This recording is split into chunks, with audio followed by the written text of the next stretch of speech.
Isaiah 43. Do not fear. God knows your name. Stop for a moment. Breathe. Now hear this. Not as poetry, not as religious language, but as truth spoken directly over your life. Do not fear, for I have redeemed you. I have called you by name, you are mine. In Isaiah 43:1, this is not a motivational quote. This is not a vague promise thrown into the air. This is God speaking personally. And if you've been living in fear, fear of the future, fear of failure, fear of rejection, fear of not being enough, this chapter was written for you, because fear thrives in uncertainty. Fear grows when you feel unknown. Fear multiplies when you think you are alone. But Isaiah 43 destroys that lie. You are not random. You are not forgotten. You are not just another face in a crowd of billions. You are called by name. The God who formed the stars knows your name. The God who holds oceans in his hands speaks to you personally, not as a statistic, not as a background character, but as someone chosen. And here's the key: when you realize you are known, fear begins to lose its grip. Most people are terrified because they think they are navigating life alone. They think it all depends on them, their strength, their strategy, their performance. But Isaiah 43 opens with a declaration that shifts everything. You belong to God, and if you belong to Him, you are not at the mercy of chaos. You are not abandoned in the fire. You are not drowning in the waters. This message is not about pretending life is easy. It's about knowing who walks with you when it's not. Today we are going to step into this chapter, and I want you to listen as if God is speaking directly into your situation, because He is. Part 1. I have redeemed you. Your past is not your identity. The first words God speaks in Isaiah 43 are not instructions. They are not warnings. They are not corrections. They are identity. I have redeemed you. Before He talks about the waters, before He mentions the fire, before He says fear not, He says I have redeemed you. Redemption means you were bought back. It means you were not discarded. It means you were valuable enough to be pursued. Think about that. God didn't tolerate you. He didn't reluctantly accept you. He redeemed you. And here's what that means for you right now. Your worst mistake is not your identity. Your lowest season is not your definition. Your failure is not your future. The enemy loves to replay your past. He whispers, look at what you did. Look at what you became. Look at how far you fell. But redemption rewrites that story. When God says, I have redeemed you, He is speaking in past tense. It's finished. It's settled. It's done. You may still remember the shame. You may still feel the weight of regret. But heaven does not define you by your sin. Heaven defines you by your redemption. And this is where fear starts to crack. Because so much of your fear is rooted in your past. You fear you'll repeat it. You fear it disqualifies you. You fear God will change His mind about you. But redemption means your past no longer has authority over your identity. You are not the one who messed up. You are not the one who failed. You are not the one who ruined it. You are the one who was redeemed. There is a difference between being forgiven and living forgiven. Many believers accept forgiveness, but still carry condemnation. They pray but still feel unworthy. They worship but still hide. Redemption means you don't hide anymore. You stand knowing that the price has been paid. And if God paid for you, He's not walking away from you. So let me say this clearly. Stop introducing yourself by your scars. Stop narrating your life by your mistakes. Stop living as if grace is temporary. You have been redeemed, not partially, not conditionally, not temporarily, completely. And when you know that, deep in your spirit, fear begins to lose its voice. Because a redeemed person doesn't live trying to earn love. A redeemed person lives from love, and that changes everything. Part 2. I have called you by name. You are not a number. Let this sink in. I have called you by name, not by your mistake, not by your weakness, not by your diagnosis, by your name. The world labels you successful, failure, attractive, average, strong, broken. It reduces you to categories and comparisons. But God does not label you. He names you. There's a difference. A label can be stuck on anyone. A name is personal. When God says He has called you by name, He is saying, I know you specifically. I know your story. I know your fears. I know your dreams. I know what keeps you awake at night. You are not a face in a crowd to Him. You are not a statistic in heaven's records. You are known. Think about how powerful that is. Most people live terrified because they feel invisible. They fear being overlooked, replaced, forgotten. They work overtime trying to prove they matter. But you don't have to prove your worth to the one who formed you. He called you by name, before anyone applauded you, before anyone rejected you, before anyone misunderstood you. He knew you, and here's the truth. When you know you are known, you stop begging to be seen. You don't chase validation from people who don't understand your calling. You don't collapse when someone ignores your value. You don't panic when doors close. Because your identity was never dependent on human recognition. You were named by God. In Scripture, when God names someone, it's never random. It signals purpose. It signals destiny. It signals belonging. Your name is not an accident. Your existence is not an accident. The same God who told Jeremiah, "Before I formed you in the womb, I knew you," is the same God speaking over you now. Fear whispers, "You're alone." God says, "I know you." Fear says, "No one sees your struggle." God says, "I call you by name." You may feel overlooked in this season. You may feel like you're shouting into silence. But heaven is not silent about you. You are known personally, intentionally, intimately. And when you truly grasp that, something shifts inside you. You stop living like a background character in someone else's story. You start walking like someone heaven recognizes. You are not random. You are not replaceable. You are not forgotten. You are called by name. Part 3. You are mine. Security in a shaking world. After redemption, after naming, God says something even deeper. You are mine. Read that again. You are mine. In a world that constantly shifts, where relationships change, where promises break, where stability feels fragile, this is your anchor. You belong to God. Not temporarily, not conditionally, not until you mess up. You are His. Now listen carefully. This is not ownership like the world understands it. This is not control. This is covenant. When God says, "You are mine," He is saying, "I take responsibility for what belongs to me." If you belong to Him, you are not unprotected. You may walk through storms, but you are not abandoned in them. You may face uncertainty, but you are not facing it alone. Belonging changes everything. Most fear is rooted in insecurity. What if I lose this? What if I'm left? What if I'm not enough? But if you belong to God, your security is not built on what you can maintain. It's built on who holds you. The world says, "You belong if you perform." God says, "You belong because I chose you." The world says, "Prove yourself." God says, "You are mine." That means your value is not up for negotiation. Your identity is not on trial. Your place is not fragile. You don't wake up every morning trying to earn His affection. You wake up already claimed, and that crushes fear. Because fear feeds on instability, but belonging creates stability. You are not drifting through life untethered. You are not spiritually homeless. You are not trying to survive without covering. You are His. When rejection hits, remember, you are His. When failure whispers, remember you are His. When anxiety rises, remember you are His. Belonging does not mean life will be easy. It means you are never outside of His reach.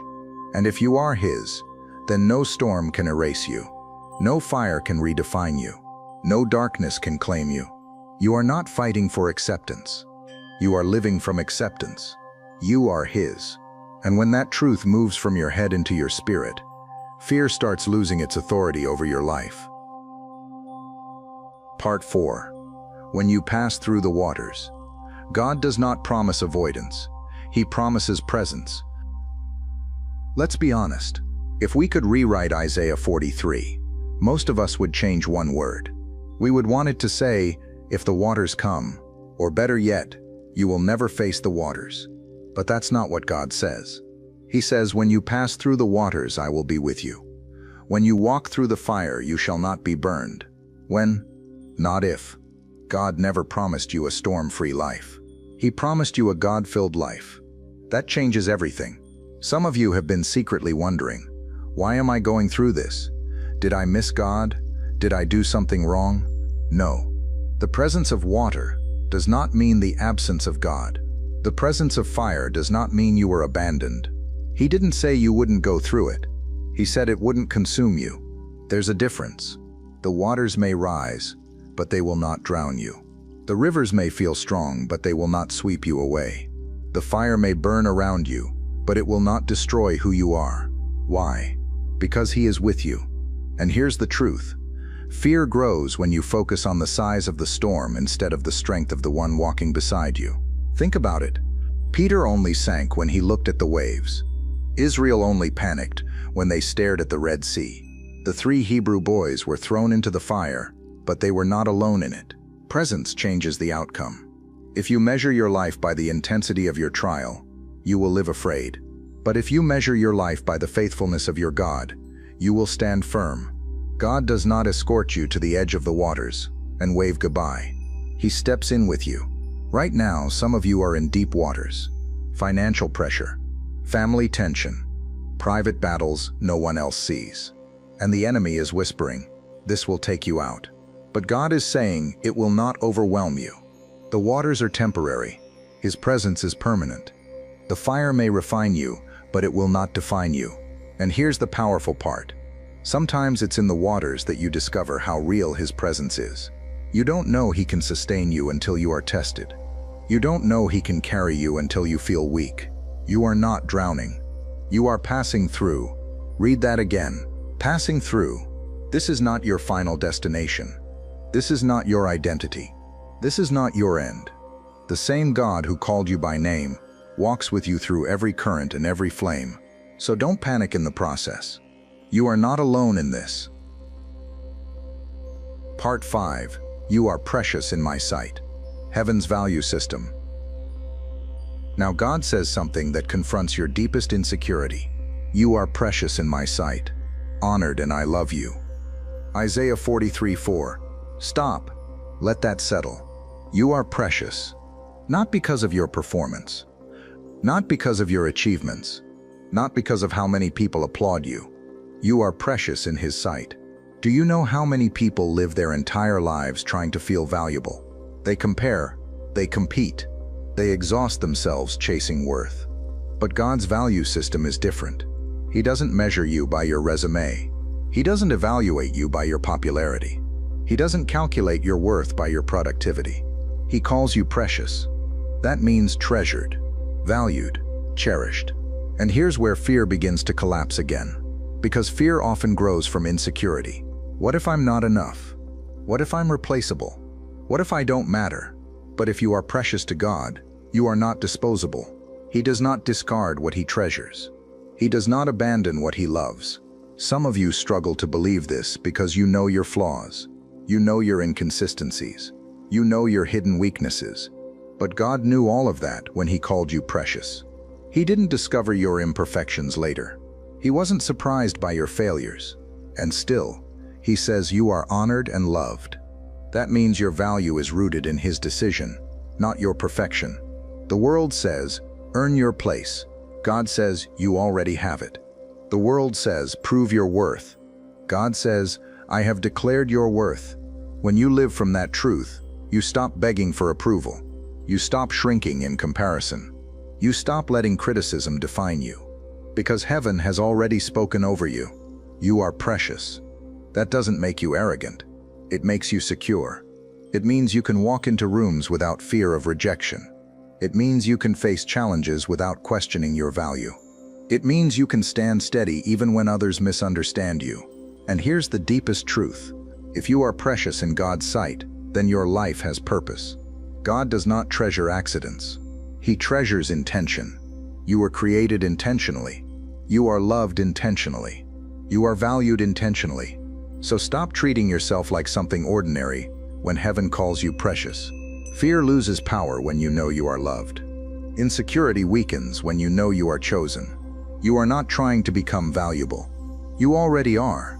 And when that truth roots itself in your heart, you begin to walk differently, stronger, steadier, unafraid.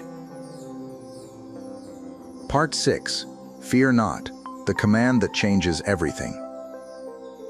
Now we come to the command that echoes through Isaiah 43 like thunder. Fear not. God doesn't suggest it. He doesn't recommend it. He commands it. Why? Because fear will paralyze what faith is meant to move. Fear will shrink what God is trying to expand in your life. Fear will silence the calling that heaven placed inside you. And listen carefully. God would never command you to do something He has not already empowered you to obey. He says, "Fear not." Right after saying, "I have redeemed you, I have called you by name, you are mine." In other words, because you are redeemed, you don't have to fear your past. Because you are known, you don't have to fear being forgotten. Because you belong to me, you don't have to fear the future. Fear is loud. It paints worst-case scenarios. It whispers, "What if this falls apart? What if you fail? What if you lose everything?" But fear is not your master. And here's the truth most people don't realize. Fear is not just an emotion, it's a voice. It speaks, it suggests, it predicts, but so does God. And you have to decide which voice gets authority in your life. Fear says, "You won't make it." God says, "I am with you."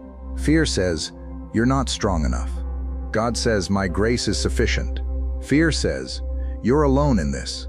God says, "You are mine." The command to fear not is not denial of reality. It's a redirection of focus. It's not pretending storms don't exist. It's choosing to trust the one who controls the wind. Some of you have been living braced for disaster. You expect things to go wrong. You assume the worst. You prepare your heart for disappointment. That is not the life God called you to live. You were not created to survive in anxiety. You were created to walk in trust. Fear may knock on the door, but it does not get to live in your house. You can feel it and still refuse to follow it. You can acknowledge uncertainty and still choose confidence. Because courage is not the absence of fear. It is obedience in spite of it. When God says fear not, He is not minimizing your situation. He is magnifying His presence. You don't conquer fear by controlling outcomes. You conquer fear by remembering who you belong to. You are redeemed. You are known. You are His. So lift your head. You do not have to live intimidated by tomorrow. Part 7. I am doing a new thing. Your future is not clothed. Now listen to this carefully, because it will break the chains of hopelessness. Forget the former things. Do not dwell on the past. See, I am doing a new thing. Now it springs up. Do you not perceive it? Isaiah 43:18-19. God is not stuck in your yesterday. And you shouldn't be either. Some of you are afraid because you think your best days are behind you. You replay old seasons. You relive old victories or old failures, and you assume the story is finished. But God says, I am doing a new thing. Not I did. Not I might. I am. Right now. Even if you can't see it yet.